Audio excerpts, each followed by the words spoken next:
We are traveling through some very difficult and chaotic times right now. If you live in the US, a lot of that is focused on the crazy elections, but no matter where you are, it's much more than that.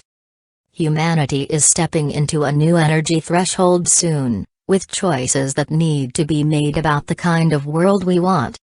The choices involve big issues like honoring each other and our planet. Decisions need to be made about how we can sustain life for the next generations, and about how we can evolve into beings able to coexist peacefully with one another. The decisions on the table are big picture for the collective. While many of these decisions will be made by policymakers, individuals like us are a big part of the mix. Our voices do count, and our involvement in what happens next is vital. Policy-making decisions can be made without our participation, but our role as divine change makers is to be active heart-centered voices for positive change. Active is more than sitting around complaining, it's putting our voices into action in a constructive way. As I've spoken about in the past couple of months, we have a series of energy thresholds occurring in the last months of 2016. The last one was mid-October and next is the weekend of November 12th, in the supermoon window. These energy thresholds occur as more people reach new awareness and then act on that awareness. The action part is important. Right now we are seeing a cumulative mega-spiraling effect occurring. This is because of the critical mass building as more people reach new levels of awakening and begin embodying higher awareness. Also in the mix is the dynamic of people waking up and not yet having the grounded spiritual perspective about what's really going on, not yet able to discern truth. Discernment is a developing skill, it doesn't come automatically with waking up, any more than a baby being born able to immediately walk and talk. This lack of discernment can lead to lots of chaos, people saying things just based on something they heard, and the information may have little or no basis in fact. At this next threshold, we are facing another crossroad, needing to choose how we go forward. From a quantum perspective, this is not just about one choice.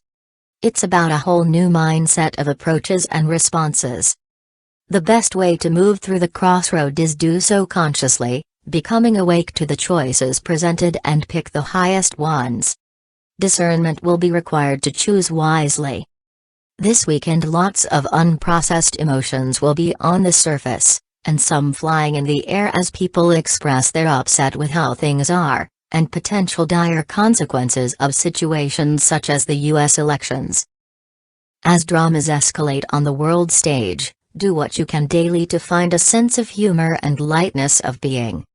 Extra grounding and staying present will help a lot too. This next week is likely to be intense, so shore up your energy this weekend with some rest and me time to recharge. The energies will be intense for lots of reasons, including the build-up to next weekend's supermoon, the biggest one we've had in about 70 years. Full moons tend to amplify things anyway, so with a supermoon, allow for extra amplification and stirring of emotions. Here's a silver lining for November 8th. Election Day in the US. On that day we have some helpful heart-opening planetary energies arriving. Tightly closed hearts may stay closed, but many people yearning for balance may find it's easier to make choices and act on their heart's wisdom. With these energies present, it may be easier for you to find harmony with others and to connect with a higher view of situations. Another plus, these harmonious energies may help you open to some new directions your higher self has been nudging you towards. Pay attention to dreams and random ideas that seem to come out of nowhere. When things are chaotic and uncertain, it's best to do more grounding and meditation than usual. It also helps to join with others of like mind, surrounding yourself with people who want a loving world like you do. Know throughout the week that you are loved and supported by a whole host of beings, some physical, some non-physical, giving you a boundless resource to shine your light brightly.